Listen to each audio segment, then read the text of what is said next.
They called her the Japanese laundress, a woman who scrubbed clothes for pennies in a town that couldn't pronounce her name.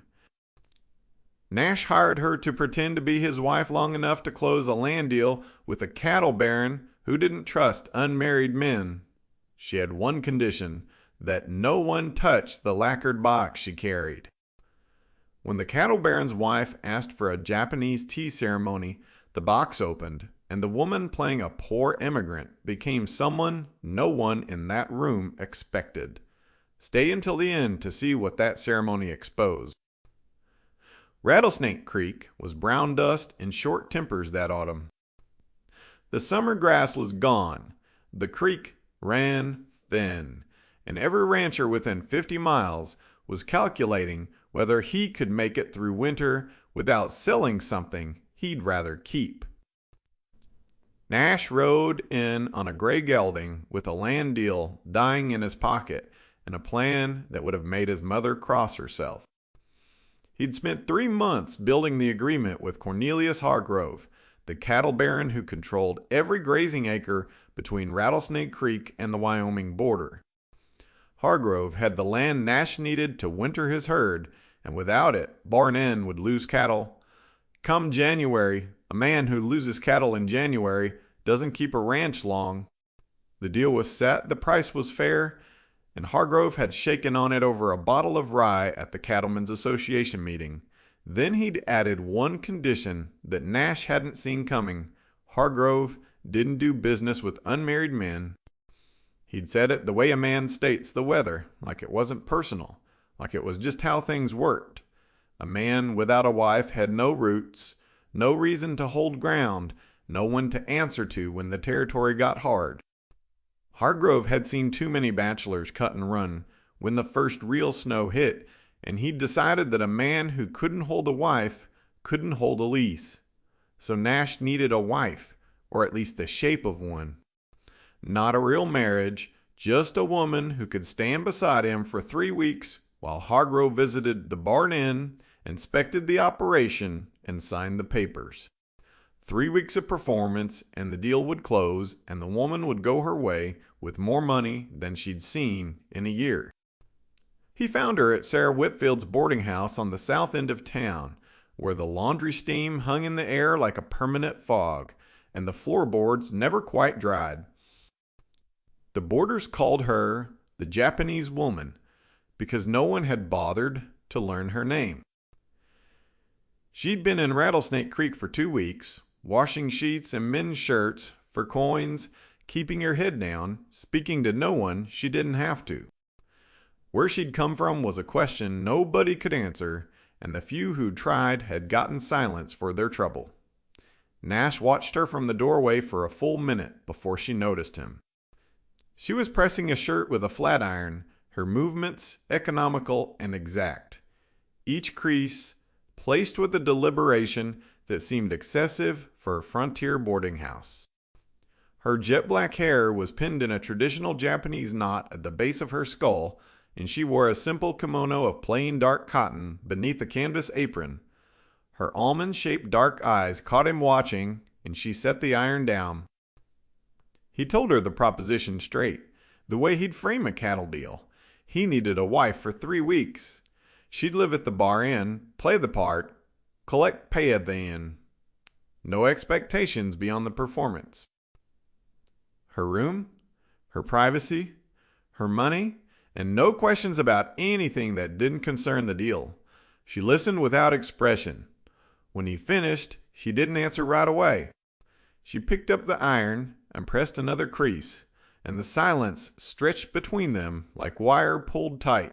Then she told him no, and Nash had expected as much, so he pressed harder. He told her the pay was more than she'd make in 6 months of laundry work.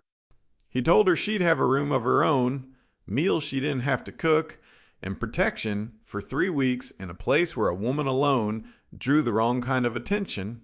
Something shifted in her face when he said protection. It was small, a flicker, the kind of change that was easy to miss. But Nash made his living reading cattle and men, and he caught it. She wasn't refusing a job. She was weighing something heavier, something that had nothing to do with ironing shirts. He asked her what she was afraid of, but she didn't answer that and asked him one question instead. Does the arrangement include a room of my own? He said it did. She asked a second question.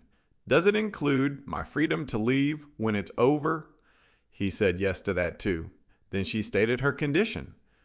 She had a box, a lacquered wooden box no larger than a boot box. No one touched it. No one opened it. No one asked about it. Those were her terms, and they weren't open to negotiation. Nash agreed, and they shook hands over a laundry press in a room that smelled of lye and steam, and the deal was done. He walked out into the dusty street feeling like he'd signed something heavier than a contract, though he couldn't have said what or why. They left at dawn. Nash drove the buckboard, the working vehicle of the frontier, built for hauling gear and surviving rough roads, not the kind of carriage a man took when he wanted to impress anyone. Akari sat beside him with the lacquered box on her lap, her knuckles white around it, her eyes on the road behind them more than the road ahead. She wore a kimono beneath a dust-coated trail coat, the silk visible at the collar and wrists, jet black hair pinned in the same traditional knot. Her fair skin and high cheekbones caught the early light, making her look like she belonged somewhere far from a buckboard bouncing through Wyoming ruts. The bar inn sat 20 miles from town, a spread of grassland and cottonwood that backed up against a ridge of scrub-covered hills. The house was solid, 2 stories of local timber built by Nash's father, and a stubbornness that ran in the family. A foreman named Weber ran the crew of 8 hands, and Weber met them at the gate with a face that tried hard not to show what it was thinking. "My wife," Nash said. Weber looked at Akari, looked at the box on her lap, looked back at Nash. He didn't say a word. His expression said, enough. The ranch hands heard within the hour, and by nightfall the version of the story that reached town had grown legs and teeth. Nash had bought himself a wife, a foreigner, a Japanese. The words carried the weight of frontier prejudice, the kind of ignorance that couldn't tell one Asian face from another and didn't care to try. Akari unpacked in the spare room without help, placed the lacquered box on the highest shelf of the wardrobe, turned it so the brass clasp faced the wall, and stepped back. She didn't look at it again. She knew it was there.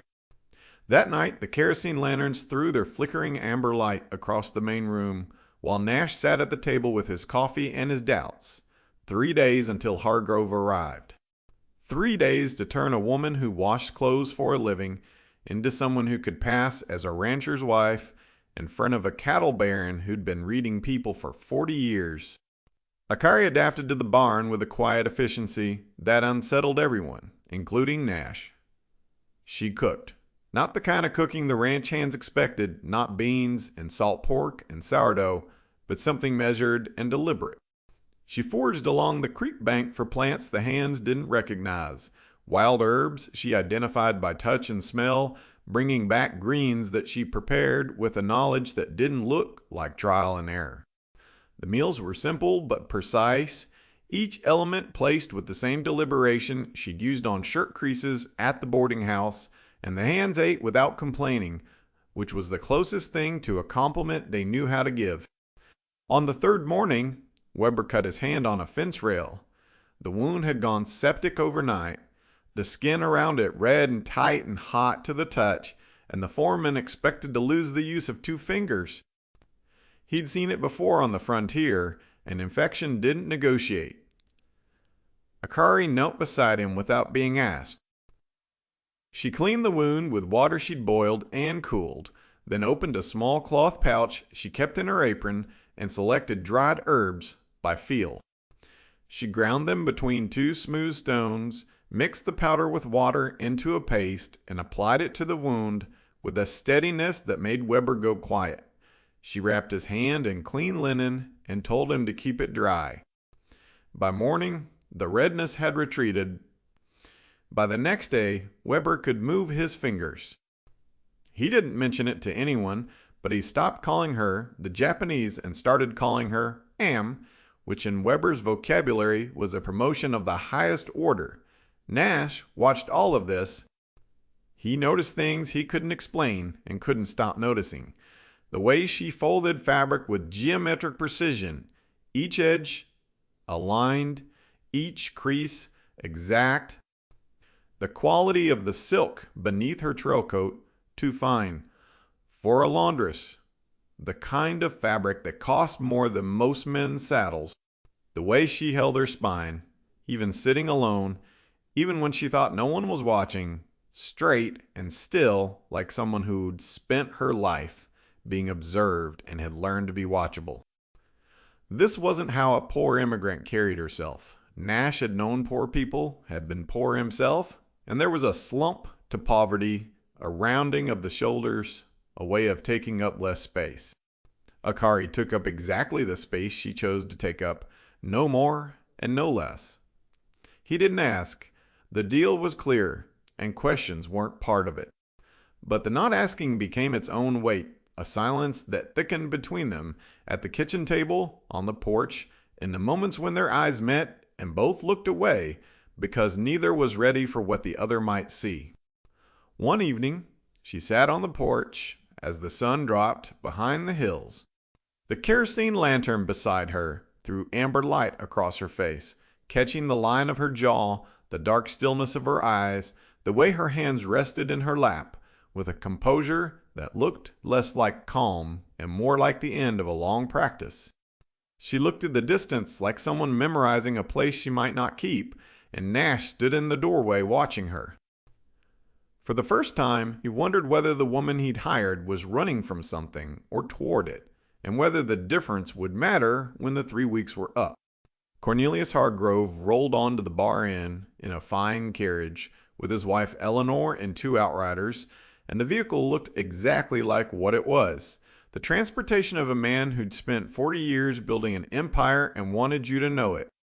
He was a big man, silver-haired, broad through the shoulders, with the watchful patience of someone who'd spent a lifetime reading people and had stopped being surprised by what he found. Eleanor rode beside him in a burgundy traveling dress with a quality of fabric that matched her bearing. The posture of a woman educated in Boston who'd chosen the frontier because it was interesting, not because she had no other options. Hargrove's test was social, not business. He watched how Nash and Akari interacted, looked for the seams in the performance, the small frictions that expose a lie. Nash had coached nothing. He'd decided that rehearsed behavior would look rehearsed, and Hargrove would spot it in the first hour. Better to let the natural rhythm of 3 days of coexistence do the work, because 3 days of living in the same house had given him and Akari a shorthand that looked more married than most marriages. Akari served the evening meal. She moved through the courses with a grace that caught Eleanor's attention immediately. The way she held the serving dishes, the angle of her pour, the small bow she made when she set a plate down. Eleanor was a woman who had been to San Francisco, who had browsed the import shops on Clay Street, where Japanese ceramics and silk arrived through the port, and she recognized quality when it sat across the table from her. She watched Akari the way a jeweler watches a stone, not with suspicion, but with the trained eye of someone who knows what she's looking at. Hargrove asked Nash about the marriage over brandy on the porch after dinner. Nash lied with the confidence of a man who'd made harder deals. He said he'd met Akari in California, that she'd come to the territory with him because she wanted to, that the marriage was new but solid. Hargrove listened, sipped his brandy, and said nothing that committed him either way. He was a man who collected information before he spent it. Akari played her part. She was quiet, supportive, attentive to Nash in ways that read as genuine because they were. She'd learned his rhythms in 3 days, knew when he needed coffee and when he needed silence, and when he needed someone to sit across from him and not flinch. She poured his cup before he reached for it. And Hargrove noticed, because Hargrove noticed everything. Eleanor asked Akari about Japan, and Akari answered in short, careful sentences. She mentioned Kyoto. She mentioned tea. She said nothing about her family, her rank, or the box on the shelf upstairs. And Eleanor noted each absence the way a mapmaker notes a blank space on a chart, not with frustration, but with the certainty that something was there. Hargrove was skeptical, but warming. He respected what he saw. A man who'd built something and a woman who tended it with competence and dignity. He told Nash he'd ride the boundary lines in the morning and make his decision by evening. It was as close to a promise as a man like Hargrove made short of a signature. But the hardest judgment in that room hadn't come from Hargrove. It had come from Eleanor, and she hadn't finished with it yet. After Hargrove retired, she found Nash on the porch and told him she'd noticed something about his wife. The way Akari held a cup, the angle of her bow, the quality of her silence. She said these were not the manners of a woman who had washed clothes for a living. She said it without accusation, the way a person states an observation they find interesting. Then she went inside, and Nash sat alone with the amber lantern light and the sound of the creek and the growing certainty that the hardest part of this deal hadn't arrived yet. Morning came, cold and clear, and Hargrove rode the boundary lines with Nash and two of the hands. Eleanor stayed at the house, and she found Akari in the kitchen preparing herbs, grinding dried leaves with the same steady motion Weber had watched over his infected hand. Eleanor was direct. She said she'd traveled enough to know the difference between a woman who learned to survive and a woman who was raised to be someone. She said she'd seen Japanese silk in San Francisco shops displayed behind glass, and what Akari wore beneath her trail coat belonged behind glass too. Then she asked Akari to perform a Japanese tea ceremony. Akari's hands stopped. The silence in the kitchen was the kind that has weight, that presses against the walls. Then she told Eleanor no. Eleanor pressed. She'd read about the tea ceremony in travel journals, the formal preparation of matcha powder, the precise movements, the philosophy behind it. She wanted to see one, and she framed the request as hospitality, the way a guest asks for a song from a host who plays piano. But her eyes were testing, measuring, cataloging. Nash returned from the boundary ride, dusty and tired, and Eleanor made the request in front of him. She was polite about it, even warm, but the subtext was clear. If Akari refused, it confirmed something hidden. If Nash refused, on her behalf, it confirmed something wrong. The land deal hung in the space between the request and the answer. Nash found Akari alone in the spare room. She was standing by the wardrobe, her hand on the shelf where the box sat, and she didn't turn around when he entered. He asked her if she could do it. She said she could, but it would show things she had kept hidden. He didn't understand, and she told him the ceremony was more than making tea. It was a formal practice called teme, and the way she performed it would tell a story about who taught her, what rank she held, what world she came from. A poor immigrant could boil water and steep leaves. What Akari knew was something else entirely. He asked her if it would cost the deal. She said it might save it, or it might end everything, and she couldn't predict which. He told her to do it. That evening, Akari took the lacquered box down from the shelf. She carried it to the kitchen table, set it in front of Nash, and opened it for the first time in front of another person. The lid lifted on brass hinges that moved without sound, and inside, nested in cloth of deep red, were objects that had no business existing in a frontier ranch house. A tea bowl, dark glazed ceramic, with a faintly visible crest pressed into the glaze near the rim. A bamboo whisk, its tines aged to the color of amber. A bamboo tea scoop, smooth and slender. A lacquered tea container, black with gold edges. The lacquer work so fine It caught the lantern light and held it. A white linen cloth folded with the precision of a sacred object.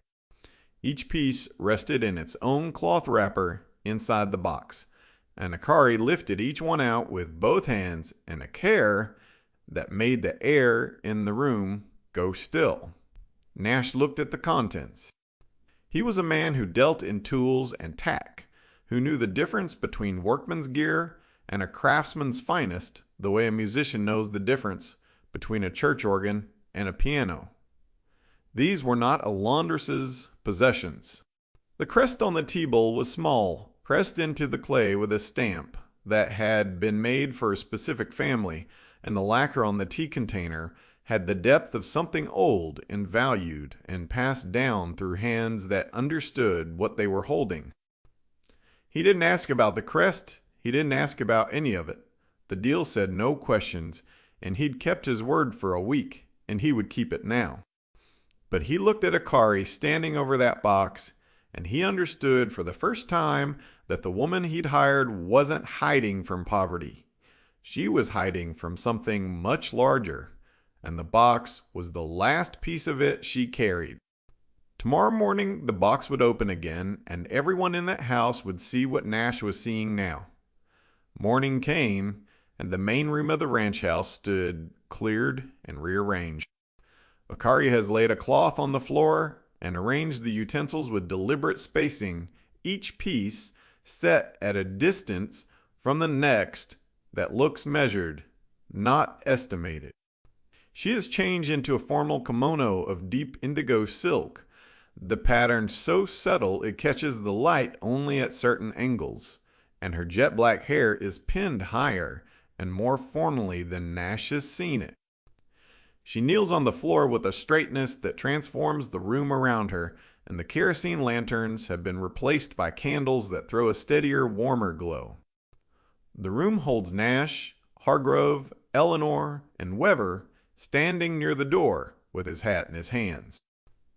The morning light comes through the windows and mixes with the candlelight, and the air smells of charcoal from the small brazier. She is set up to heat the water. Akari begins the ceremony with a silence that asks the room to match it. She purifies each utensil with the white linen cloth, the chakan in a sequence, so practiced it looks like breathing. She lifts the bamboo scoop, the chashaku, and measures matcha powder into the tea bowl with a precision that belongs to someone who learned this motion before she learned to write.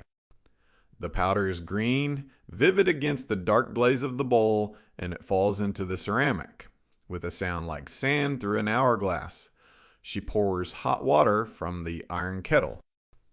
She picks up the bamboo whisk, the kasan, and whisks the matcha and water together in a motion that builds a precise, even foam on the surface. The sound fills the room, a soft, rhythmic whisper, the only sound, and no one moves and no one speaks because the sound itself seems to ask for silence. She lifts the bowl with both hands and turns it a quarter rotation, a gesture so small could be missed. She offers it to Hargrove with a bow whose angle is exact, neither steep nor shallow. The bow of a host to an honored guest who has hosted in rooms far grander than this one, with views of gardens that took centuries to build. Hargrove takes the bowl and drinks from it slow and deliberate. He's a man who brands cattle, who reads the marks of ownership and lineage in the angle and depth of a brand pressed into hide, and he sees the crest on the tea bowl. He doesn't know what it means, but he knows what it is. It's a mark of lineage, a mark of belonging to something old and powerful, something that existed before this territory was a territory and will exist after it becomes a state. He sets the bowl down and looks at Akari with an expression that has changed, and the change isn't suspicion. It's something closer to respect, and beneath the respect, a question he isn't yet ready to ask. Eleanor sees it too. Her breath catches in a way that's audible in the silence, a small intake that she can't suppress. She has seen crests like this on imported ceramics in San Francisco, displayed behind glass in shops that catered to collectors who understood what they were buying. This isn't the tool of a laundress. This is an heirloom, and the woman kneeling on this frontier floor is handling it the way a priest handles a chalice, with the weight of generations in her hands. Nash watches Akari. The woman kneeling on his floor isn't the woman he hired. That woman was careful, quiet, watchful, contained. This woman is absolute. She commands the room without raising her voice, without looking up from the bowl, without acknowledging that anyone is watching. She moves with the certainty of someone who has been obeyed her entire life, not by threat, but by the simple gravity of presence. The ranch house has become her room, the utensils her language, and every gesture a sentence in a dialect the men around her can't read but can feel. The ceremony ends when Akari packs each utensil into its cloth wrapper, into the box, with the same deliberate care she used to open them. She closes the lid and stands, and the room goes quiet. The silence isn't awkward. It's the silence of people who have seen something they need time to understand. Hargrove looks at Nash. His mouth opens, then closes. He picks up his brandy, takes a sip, and sets it down. Then he says one sentence. That woman didn't learn that in a laundry. And somewhere on the stage road between Rattlesnake Creek and the next town south, a man with a drawing in his pocket was getting closer. The afternoon brought a rider from town at a pace that said news, not errands. The rider's name was Cope, one of the younger hands, and he pulled up to the porch with his horse lathered and his face tight. There was a man at the Rattlesnake Creek Hotel asking questions. He'd been there since morning, showing a drawing of a Japanese woman to anyone who'd look at it, offering money for information. He'd been to 3 towns already, working his way south along the stage route, and Rattlesnake Creek was his 4th stop. Nash rode to town. The stranger was lean, well-dressed in a city suit that had seen trail dust but kept its cut, and he carried himself with a stillness that reminded Nash of the way Akari moved, controlled and precise, the body language of someone trained to be economical. He introduced himself as Sato. He said he was looking for a woman from Japan, a fugitive wanted for crimes committed before she left the country. He said it calmly, the way a man describes a business transaction, and he offered $20 for information about her whereabouts. Nash read him the way Hargrove had read Nash, looking for the seams. This man wasn't Law. Law had badges and papers and a reason to explain itself. This man was a hunter, and the calm was the calm of someone who had done this before and expected to do it again. Nash told him there were no Japanese women on his ranch, and the lie came easy because he'd been lying for a week and the shape of it had become familiar. Sato nodded, thanked him, and Nash rode home with the taste of the lie in his mouth and a cold certainty in his chest. He told Akari about the stranger that evening. Her face didn't change, but her hands went still in a way he'd learned to read over 7 days. Stillness was her fear response. Not running, not trembling, not pleading. Going still like a deer that hears the rifle bolt and decides that movement is death and stillness might not be. She told him the truth. Not all of it, but enough to change the texture of every silence they'd shared. Her father had been a daimyo, a lord who held land in command in northern Japan, a man whose family had governed their domain for 300 years. When the old order fell and the new government took power, her family was on the losing side. Her father's lands were seized. Her father died, though she didn't say how, and the way she didn't say it told Nash more than words would have. The new government wanted the old bloodlines erased, not just defeated, but ended, because a living heir was a living claim, and claims had a way of finding armies. She was the last of her line. Sato was a hunter, paid to find her and close the claim for good.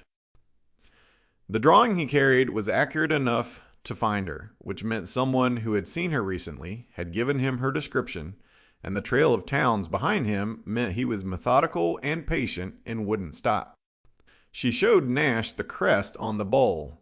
She explained what it meant in a voice that was steady and flat, the voice of someone reciting a history they'd carried alone for 2 years. The crest was her family's mark, pressed into ceramics, stamped into documents, sewn into banners for 3 centuries. It identified her the way a brand identifies a steer, and the ceremony had shown it to a room full of people, one of whom had been to San Francisco and knew what imported Japanese crests looked like. Nash sat with this. He was a man who'd built a ranch from nothing, who understood what it meant to fight for land and legacy and the right to exist in a place that wanted you gone. He'd fought weather and banks and rustlers and drought, and he'd won because he refused to leave. Akari was fighting something larger and older, a political machinery that stretched across an ocean, and she was doing it alone with a lacquered box and the clothes on her back. He asked her what she wanted to do. She said she wanted to stay. Not because of the deal, not because of the money, not because of the ranch. Because for the first time in 2 years, she had slept through the night, and the sleep had been dreamless, and she wanted to know what a second night like that would feel like. 2 days later, she would find out whether a second night was something the territory would let her keep. 2 days later, Sato rides up to the bar, in, with 4 hired guns behind him, and the dust from their horses hangs in the afternoon air like a curtain. He's done with questions. He dismounts in the yard with a document in his hand, a paper he claims is a warrant from the Japanese consul in San Francisco authorizing the return of a fugitive. The document has enough official language to give him cover, but Nash has seen enough warrants to know the difference between law and paper rest as law. This is the second kind. Nash stands on his porch. Weber is behind him with a rifle across his saddle, and the ranch hands are spread across the yard, not hiding, not posing, just present. They've come to respect Akari in the week she's been here. She treated Weber's hand when it was going bad. She cooked meals that tasted like something. She sat with a young hand who broke his leg, falling from a mare, and didn't leave the chair until he fell asleep. They don't know she's a daimyo's daughter. They know she's the woman who stayed when the stranger came, and in a place where leaving is the default response to trouble, staying is the thing they understand. Sato demands Akari. He says she's a fugitive from Japanese justice, that harboring her is a violation of territorial law, that he has the authority to take her by force, if necessary. His voice is calm and flat, the same voice he used in the hotel, and the 4 men behind him carry their rifles with the ease of men who have used them before. Nash tells him no. The word is simple and final, and it lands in the yard like a stone dropped into still water. Sato threatens to bring the territorial marshal, the federal judge, the consul's lawyers. He says Nash is harboring a foreign criminal, and the law won't look kindly on a man who puts a woman's lives above his own property. He lists consequences the way a merchant lists prices, each one higher than the last. Then Nash says 2 sentences. That's my wife. She isn't going anywhere. It's the same lie he told the town a week ago, the same lie that started this entire arrangement, and it should sound like a line from a script. But it doesn't. It sounds like a wall being built, stone by stone, in the space between 2 people who started as strangers and became something else in the silence of a ranch house at night. Sato reads Nash's face the way Nash reads cattle, looking for the crack, the flinch, the tell. He doesn't find it because there isn't one, because the lie stopped being a lie somewhere in the last 7 days, and Nash hasn't figured out when. Akari steps out of the house. She's wearing her formal kimono, the deep indigo silk, and her hair is pinned high.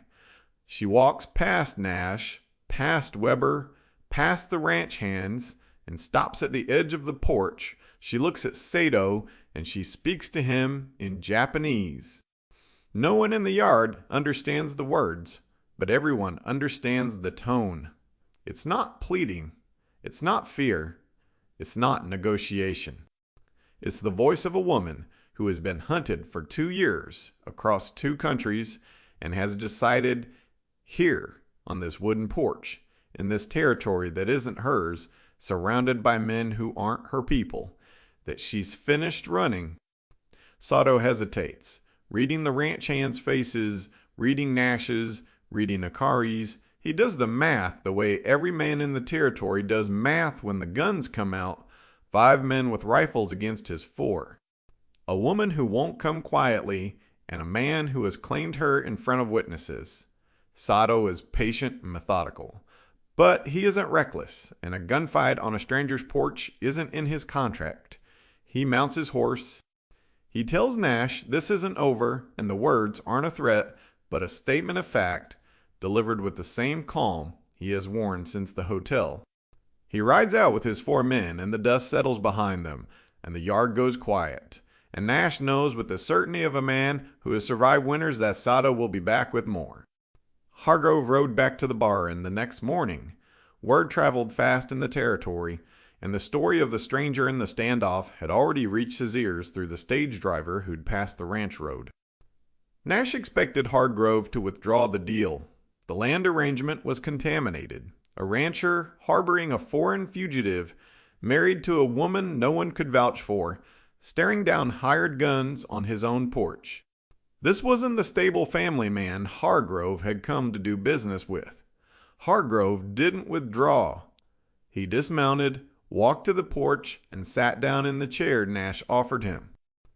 He told Nash he'd spent 40 years in the territory and had seen 2 kinds of men, the kind who ran from trouble and the kind who stood. He knew which kind built something worth buying land for, and he'd decided which kind. Nash was the moment he saw Akari kneel on that floor with a tea bowl in her hands. He offered not just the grazing land, but a partnership. His outriders would patrol the southern boundary of the bar inn, and if Sato came back with more men, he would face not 5 rifles, but 20. Hargrove said it the way he said everything. Like the weather, like it was already decided and the conversation was just a formality. Eleanor told Nash what she had recognized on the call on. She'd seen enough imported Japanese ceramics in San Francisco to know a family crest when she saw one, and she told Nash that the woman who performed that ceremony was raised in a household where the bowl costs more than most men's houses. She said it without drama, the way a person shares information they find genuinely interesting. And Nash listened and said nothing, because there was nothing to say that he didn't already know. He went inside. Akari was in the kitchen making tea, not a ceremony, just tea, the kind a person makes for themselves when the morning is cold and the house is quiet. She handed him a cup, and their fingers touched on the ceramic, and neither pulled away. Not love, not yet. Not even trust, not fully. But a recognition, the kind that passes between 2 people who have both built walls to survive and found, on the other side of a lie, that the walls had a door. She asked him if the deal still held. He told her it was better than the deal. She asked him what it was now, and he didn't answer, because the answer was the thing neither of them had said, and saying it would make it something they'd have to keep, and neither was ready for that weight, and both knew they would be. The tea bowl sits on the kitchen table every morning now, the crest catching the first light through the window. Nash drinks from it because it's the bowl she gave him, and the crest means what it has always meant, except that here it means something else too. Drop a comment with your city so I can see how far this story travels across the world.